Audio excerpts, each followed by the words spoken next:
Dear viewers, TET নিয়ে সমস্ত সংসদ যখন উত্তাল, তখনই পাশাপাশি আইনি ব্যবস্থাতে কিন্তু দুটি খবর উঠে এলো। দুটি রিট পিটিশন জমা পড়েছে এবং এর কিছু বিশেষত্ব আছে, সেটি নিয়ে আজকে বলবো। আমরা একটু চলে যাই সুপ্রিম কোর্টের যে কেস স্ট্যাটাস সেই পেজে, এবং সেখানে গেলেই আমরা দেখতে পাচ্ছি আমরা যে লাস্ট খবর বলেছিলাম, যেখানে ওয়েস্ট বেঙ্গল লাস্ট যে রিট পিটিশনটি জমা করেছিল সেটি হচ্ছে 68800। এটি স্টেট অফ ওয়েস্ট বেঙ্গলের পক্ষ থেকে এই রিট পিটিশনটি করা হয়েছে।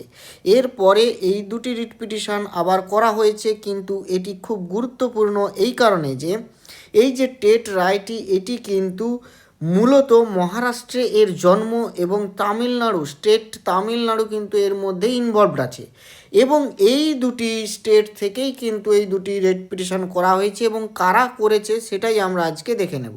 দেখুন, প্রথম রিট পিটিশন যেটি হচ্ছে 69416, এটি করা হয়েছে 2রা ডিসেম্বর 11:58, মানে দুপুর 11:58। এটি করেছে কিন্তু তামিলনাড়ু গ্র্যাজুয়েট টিচার্স ফেডারেশন। এটি একটি সংগঠন, টিচার্সদের সংগঠন। কারা রেসপন্ডেন্ট কে এখানে, মানে কার প্রতিপক্ষ হচ্ছে দ্য স্টেট অফ তামিলনাড়ু। তো এই যে রিট পিটিশনটি করা হয়েছে, এটি কিন্তু এই যে জাজমেন্ট 1 সেপ্টেম্বরের জাজমেন্টকে চ্যালেঞ্জ করে করা হয়েছে।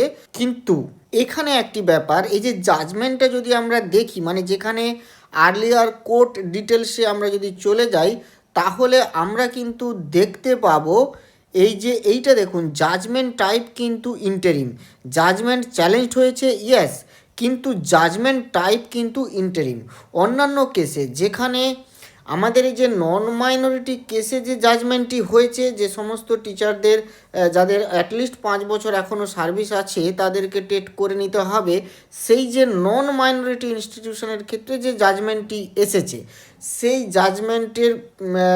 জাজমেন্টকে চ্যালেঞ্জ করে যারা যারা রিট পিটিশন করেছে, সেক্ষেত্রে কিন্তু জাজমেন্ট টাইপ এটা কিন্তু ফাইনাল। কিন্তু এক্ষেত্রে তামিলনাড়ু গ্র্যাজুয়েট টিচার্স ফেডারেশন তারা যে রিট পিটিশনটি করেছে, এখানে কিন্তু জাজমেন্ট টাইপ ইন্টারিম। এটাই হচ্ছে এই দুটি রিট পিটিশনের কিন্তু মৌলিক বৈশিষ্ট্য। এর সাথে আমি বলে রাখি, দেখুন, কেসের দুটি পার্ট আছে, একটি হচ্ছে মাইনরিটি ইনস্টিটিউশন, আর একটি হচ্ছে নন মাইনরিটি ইনস্টিটিউশন। তো মাইনরিটি ইনস্টিটিউশন আর নন মাইনরিটি ইনস্টিটিউশনের ক্ষেত্রে কেসটিকে দুটি ভাগ করা হয়ে গেল। কি, একটা ফাইনাল জাজমেন্ট হয়ে গেল নন মাইনরিটি ইনস্টিটিউশনগুলোর ক্ষেত্রে, আর একটা যেটা জাজমেন্ট কিন্তু সিজিআই এর বেঞ্চে পাঠানো হয়ে গেল, সেটা হচ্ছে মাইনরিটি ইনস্টিটিউশনের ক্ষেত্রে। আসলে এই মাইনরিটি ইনস্টিটিউশনগুলো তারা দাবি করলো যে এই যে টেটের ম্যান্ডেটরি ব্যাপারটা, যেটা আরটি অ্যাক্ট অনুযায়ী বৈধ, সেটি তারা মানতে বাধ্য নয়। তো সেইটাই কোর্টে গেল, এবং কোর্ট সেখানে ডিসিশন না নিয়ে সিজিআই এর বেঞ্চে পাঠিয়ে দিল। তো এই যে ব্যাপারটা, এই মাইনরিটির ক্ষেত্রে কি হবে, এটা কিন্তু এখনও পেন্ডিং। তো এই ব্যাপারটা কিন্তু এখনও ফয়সলা হয়নি। তবে মাইনরিটি ইনস্টিটিউশনে যদি টেট বাধ্য হয়ে যায়, তাহলে কিন্তু নন মাইনরিটির বাধ্যতাটা আরও বেশি কিন্তু পাকাপাকি হয়ে যাবে, এটি আমাদের বুঝতে হবে। অথবা আমরা একটু ঘুরে কি দেখতে পারি না, যে এরকম ব্যাপারটা কি নয় যে নন মাইনরিটি, যেটা এতদিন পর্যন্ত মানে কেউ এতটা নজর করেনি, মানে সরকারি পক্ষ থেকেও, মানে সেটা কেন্দ্রীয় সরকারের পক্ষ থেকেই হোক বা রাজ্য সরকারের পক্ষ থেকেই হোক, এই যে বাধ্যবাধকতা, টেটের বাধ্যবাধকতার জায়গাটা কেবলমাত্র মানে যারা নতুন অ্যাপয়েন্টমেন্ট হবে তাদের ক্ষেত্রেই এই ব্যাপারটা ছিল। যারা আগে থেকেই জয়েন হয়েছেন, যারা আগে থেকেই রিক্রুটমেন্ট হয়ে আছেন, সেটা নোটিফিকেশন দিয়েই হোক বা যাই করেই হোক, তাদের ক্ষেত্রে এতটা স্ট্রিক্ট ছিল না, বা এই ব্যাপারটা ছিলই না। সেখানে কি কোর্ট এটা বলতে চাইলো যে তোমাদেরকে বাধ্য করিয়ে দিচ্ছি?